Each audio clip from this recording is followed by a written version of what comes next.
राष्ट्रमेव जयते में अब बात करते हैं बीजेपी के मिशन 2024 की, जिसकी मोदी और शाह की अगुवाई में जोर शोर से तैयारी शुरू हो गई है।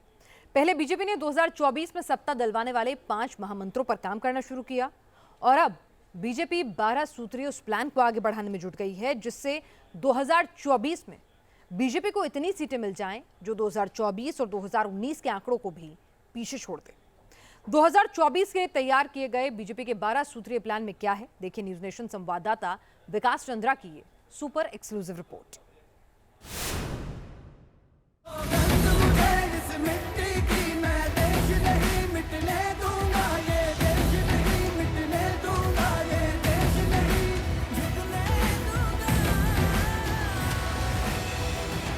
पीएम मोदी ने ठाना है 2024 में भी बीजेपी को लाना है। सौगंध मुझे इस मिट्टी की, मैं देश नहीं मिटने दूंगा।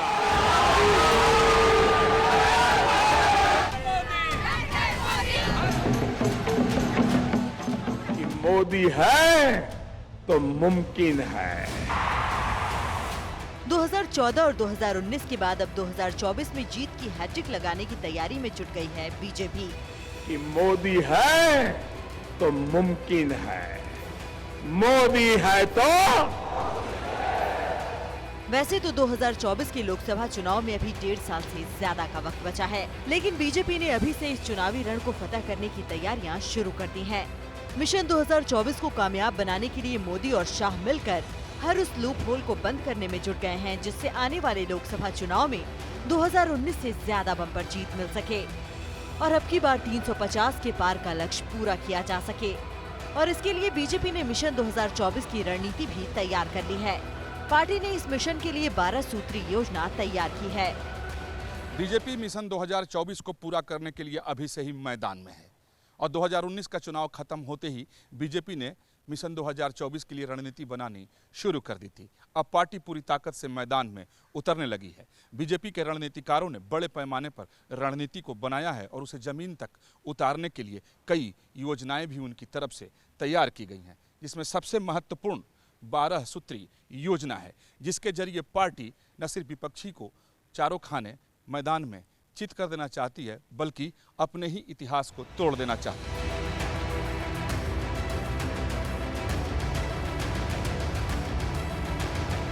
दो 2024 के लोकसभा चुनाव में बीजेपी अपने 12 सूत्री योजना के जरिए प्रचार अभियान को जमीन पर उतारना चाहती है। इसके जरिए संगठन को और ताकतवर बनाकर सभी जातियों और धर्मों के लोगों तक पैठ बनाने की बीजेपी की कोशिश है। बीजेपी ने मिशन 2024 के लिए जो 12 सूत्री कार्यक्रम तैयार किया है, उसमें पहला है नई चुनौती नई ताकत, जिसके तहत पार्टी नए चेहरों को आगे लाएगी। दूसरा है योग्यता भी निष्ठा भी, जिसमें पुराने और योग्य कार्यकर्ताओं को आगे लाया जाएगा। बीजेपी के मिशन 2024 के 12 सूत्री कार्यक्रम में तीसरा सूत्र है विकास भी विरासत भी, जिसमें पार्टी के विकासवादी एजेंडे के साथ साथ सनातन संस्कृति को मजबूत करने की प्रतिज्ञा दोहराई जाएगी। दरअसल बीजेपी के चुनावी एजेंडे में शुरुआत से ही राम मंदिर का मुद्दा छाया रहा है और अब 2024 से पहले राम मंदिर का गर्भगृह बनकर तैयार हो जाएगा। तो 2024 के चुनाव में बीजेपी इसे भुनाने की पूरी कोशिश करेगी। साथ ही काशी विश्वनाथ समेत बाकी बड़े मंदिर और महत्वपूर्ण धामों के जीर्णोद्धार को भी जनता तक पहुंचाने का एजेंडा सेट कर दिया गया है। मिशन 2024 के लिए बीजेपी का चौथा सूत्र संगठन और सामाजिक समन्वय रखा गया है, जिसमें जातीय और क्षेत्रीय संतुलन को दुरुस्त करने पर फोकस रहेगा। वहीं 5वें सूत्र के रूप में टेक्नोलॉजी और निष्ठावान टीम का नारा दिया गया है। छठा सूत्र है सरकार की उपलब्धि और तुलना भी। इसके तहत बीजेपी कार्यकर्ता बीजेपी सरकार के कामकाज के साथ साथ बाकी सरकारों की गलतियों को भी जनता के सामने रखेगी। बीजेपी ने सभी लोकसभा क्षेत्रों में प्रभारी से लेकर पन्ना प्रमुख तक की जिम्मेदारी पहले ही तय कर दी है। वहीं जिन राज्यों में विधानसभा चुनाव होने हैं, वहां बीजेपी के सुपरस्टार प्रचारक नरेंद्र मोदी, अमित शाह और जेपी नड्डा की रैलियों की प्लानिंग अभी से शुरू हो गई है, जिसमें गुजरात पर बीजेपी का खास जोर है। इस नाते हर महीने प्रधानमंत्री नरेंद्र मोदी गुजरात का दौरा करेंगे और इसकी शुरुआत भी की जा चुकी है। मिशन 2024 के लिए बीजेपी के 12 सूत्री कार्यक्रम का 7वां मंत्र है सामाजिक विस्तार और सोशल इंजीनियरिंग का ध्यान, जिसमें पार्टी का सभी जातियों में जनाधार बढ़ाने पर फोकस रहेगा और हर लोकसभा क्षेत्र में 10,000 दलित परिवारों को जोड़ने का लक्ष्य रखा गया है। बीजेपी के 12 सूत्री कार्यक्रम का 8वां मंत्र है भेदभाव नहीं संतुलन। वहीं 9वां मंत्र है शोर नहीं सहज संपर्क। 10वां मंत्र है संपर्क अभियान, सांसद कार्यकर्ता सब समान। 11वां मंत्र है जन जन संपर्क नहीं जन जन से संबंध।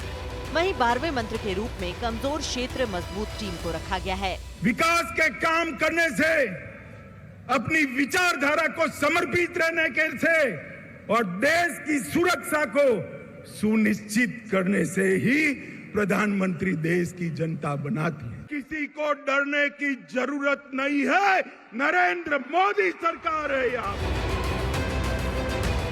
और इस तरह से बीजेपी ने मिशन 2024 का बिगुल अभी से फूंक दिया है। कांग्रेस समेत बाकी पार्टियां जहां अभी तक आपसी कलह को नहीं सुलझा पा रही, वहीं पीएम मोदी की अगुवाई में बीजेपी ने 1.5 साल पहले से ही 2024 का वो रोड मैप तैयार कर लिया, जिससे बीजेपी पिछली बार के जादुई आंकड़े को भी पार कर जाए।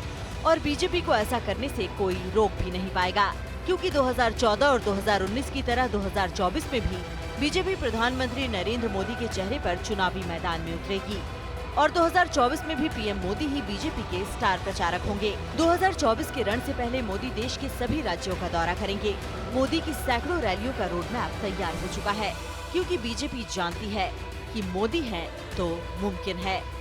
इस तरीके से पार्टी ने 12 सूत्री योजना तैयार की है अपने मिशन 2024 को पूरा करने के लिए, ताकि जन जन तक वो पहुंच सके, मोदी सरकार की उपलब्धियां पहुंच सके और पार्टी इतनी ताकत बटोर ले कि अपने ही इतिहास को 2024 में बदल दे, यानी 2019 से ज़्यादा सीटें लाने की रणनीति बीजेपी बनाकर चल रही है।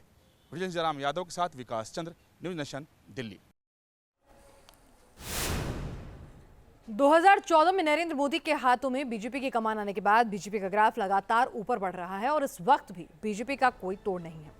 आपको ग्राफिक्स के जरिए दिखाते हैं पिछले 8 साल के दौरान कैसे मोदी राज में बीजेपी के प्रदर्शन का ग्राफ ऊपर ही बढ़ा है। 2014 में जब पहली बार मोदी प्रधानमंत्री बने, तब बीजेपी गठबंधन की लोकसभा में 282 और राज्यसभा में 65 सीटें आई थी और उसका वक्त सिर्फ 7 राज्यों में बीजेपी की सरकार थी। लेकिन 5 साल बाद जब 2019 में दूसरी बार मोदी देश के प्रधानमंत्री बने, तब बीजेपी गठबंधन की लोकसभा में सीटें बढ़कर 303 हो गई। वहीं राज्यसभा में भी पहली बार बीजेपी ने शतक लगा दिया। इसके अलावा देश के 16 राज्यों में बीजेपी गठबंधन की सरकारें बन गई थी। हालांकि अब राज्यसभा में बीजेपी की सीटें थोड़ी घटकर 92 पर आ गई हैं, लेकिन झारखंड और बिहार जैसे 2 राज्य भी बीजेपी के हाथ से निकल चुके हैं। लेकिन उसके बावजूद 14 राज्यों में अभी भी बीजेपी की सत्ता कायम है और पीएम मोदी बीजेपी का जलवा अब भी बरकरार है।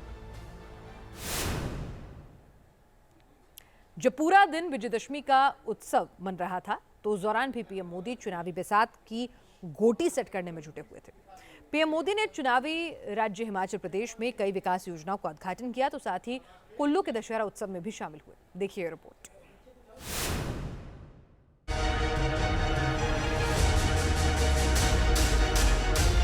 आने वाले दशकों में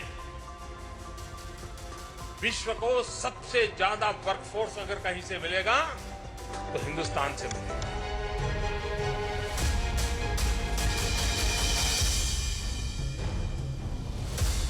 हमारी फार्मा इंडस्ट्री का रोल ये दिखाता है कि भारत जिस भी क्षेत्र में समर्थ होता है, उसका लाभ पूरी दुनिया तक पहुंचता है।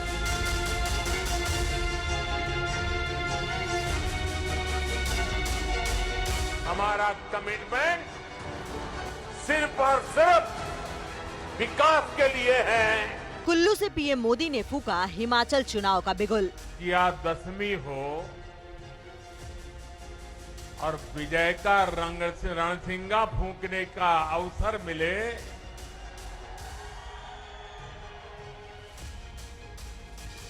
ये भविष्य के हर विजय के आगाज लेकर के आया है। विजयादशमी के दिन पीएम मोदी ने की चुनावी विजय की तैयारी। भगवान रघुनाथ के आगे नतमस्तक होकर पीएम मोदी ने मांगा जीत का आशीर्वाद। बीजेपी एक तरफ जहां 2024 के लोकसभा चुनाव की तैयारी में अभी से जुट गई है, वहीं अगले कुछ महीनों के दौरान गुजरात और हिमाचल जैसे राज्यों में होने वाले विधानसभा चुनाव पर भी बीजेपी का पूरा फोकस है। और इसी के तहत विजयादशमी के दिन सुबह सुबह पीएम मोदी हिमाचल के कुल्लू पहुंच गए, जहां उन्होंने हिमाचल प्रदेश को कई सौगात दिए। पीएम मोदी ने हिमाचल प्रदेश को 3,650 करोड़ रुपए की सौगात दी, जिसमें पीएम मोदी ने 2017 में जिस बिलासपुर एम्स की नींव रखी थी, उसका भी उद्घाटन किया। साथ ही हाइड्रो इंजीनियरिंग कॉलेज को भी हिमाचल के लोगों को समर्पित किया। इसके अलावा पीएम ने पिंजौर और नालागढ़ फोरलेन की आधारशिला रखी। ये पावन पर्व हर बुराई से पार पाते हुए अमृत काल के लिए जिन पंच प्राणों का संकल्प देश ने लिया है, उन पर चलने के लिए नई ऊर्जा देगा।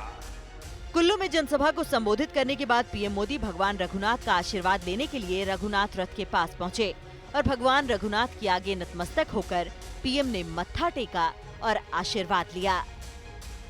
पीएम मोदी करीब 10 मिनट तक दोनों हाथ जोड़कर भगवान रघुनाथ की रथ यात्रा को निहारते रहे और रथ मैदान में सैकड़ों देवताओं, हजारों लोगों की भीड़ के बीच प्रधानमंत्री नरेंद्र मोदी 51 मिनट तक रुके और भगवान रघुनाथ की रथ यात्रा में शामिल होकर रस्सी को भी खींचा। भगवान रघुनाथ की ओर से पीएम मोदी को फूलों की माला, दुपट्टा और प्रसाद भेंट किया गया। आपको बता दें कि भगवान रघुनाथ की रथ यात्रा के साथ अंतर्राष्ट्रीय कुल्लू दशहरा शुरू हो गया और कुल्लू दशहरा के इतिहास में पहली बार प्रधानमंत्री मोदी वहां उपस्थित थे। Team news nation.